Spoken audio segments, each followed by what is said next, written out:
Hai semuanya, balik lagi di channel aku, Rata Pramesti. Di video kali ini, aku bakal share tentang 5 langkah sukses menuju UTBK nih, H-7 UTBK. UTBK sudah di depan mata ya, seberapa siap nih kamu? Nah, makanya jangan sampai kelewatan nonton video ini sampai akhir ya. Jadi nanti bisa diterapkan berhubung sudah H-7 UTBK. Nah, sebelumnya aku juga mau ngingetin buat kamu yang belum subscribe channel ini, jangan lupa subscribe, jangan lupa bantu like dan komen ya, biar kamu gak ketinggalan sama konten-konten di channel ini. Nah, sebelum kita masuk ke langkah-langkahnya, aku mau ngingetin bahwa sebenarnya tuh gak ada kiblat cara belajar yang baik dan benar untuk UTBK. Karena apa? Karena kemampuan dan cara belajar tiap orang tuh berbeda-beda. Nah, tapi yang membedakannya, tiap satu orang dengan orang lain itu adalah tekad gitu ya. Kayak tuh punya target lulus SBMPTN. Kalau misalnya teman-teman sudah menargetkan lulus SBMPTN, insya Allah gitu ya bakal dipermudah, diperlancar karena tadi udah mempunyai kemauan yang tinggi. Nah, jadi tinggal diyakinkan lagi gitu ya usahanya itu apakah sudah yakin akan bisa lulus atau tidak. Nah, mumpung masih ada 7 hari lagi, yuk dimaksimalkan saja. Nah, berikut 5 langkah sukses H-7 UTBK. Yang pertama adalah TO seakan-akan UTBK asli. Nah, seperti yang aku udah sharing di sebelumnya, soal UTBK tuh kan sampai 100-an gitu ya. Nah, bisa dibagi-bagi berdasarkan mata pelajarannya dan waktunya. Kamu bisa nih, kalau misalnya lewat buku, bisa dibagi berdasarkan misalnya stopwatch, atau misalnya menggunakan platform aplikasi yang sudah kamu gunakan sebelumnya. Nah, itu tuh penting banget untuk mengetahui berapa soal benar dan yang kurang tepat, dan sudah tahu gitu sejauh mana sih kemampuan kamu. Kalau misalnya ada yang masih kurang-kurang, bisa dipelajari nih, bisa direview nih, apa nih yang salahnya. Selain itu juga jangan lupa latihan baca cepat ya, karena kan waktunya terbatas tuh. Apalagi di soal TPS bisa untuk dimaksimalkan.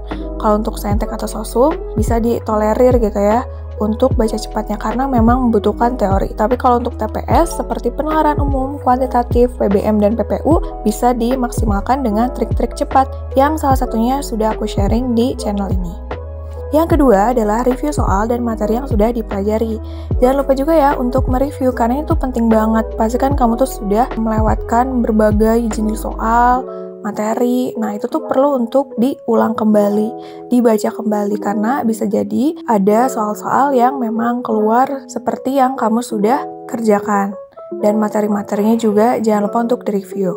Yang ketiga adalah nonaktifkan media sosial. Nah, gak bisa kita pungkiri bahwa media sosial tuh bisa menjadi hal yang sangat mengganggu nih. Apalagi fokus saat kita belajar, apalagi buat yang memang tidak bisa membagi waktunya. Oleh karena itu berusaha untuk disiplin dan menonaktifkan media sosial. Atau kalau misalnya tidak mau nonaktif banget, bisa untuk diminimalisir saja gitu ya, waktu untuk bermain media sosialnya. Nah, bila perlu juga, kalau misalnya mau menghapus media sosial, bisa selama beberapa jam di gadget, dan saat waktu istirahat tiba, kamu bisa kembali membuka media sosial. Nah, ini juga bisa menjadi reward atau hadiah yang diberikan pada diri sendiri nih, kalau misalnya kamu tuh udah berhasil fokus belajar. Misalnya matematika selama 2 jam dan memahami semua materinya. Kamu bisa membuka media sosial selama 15 menit.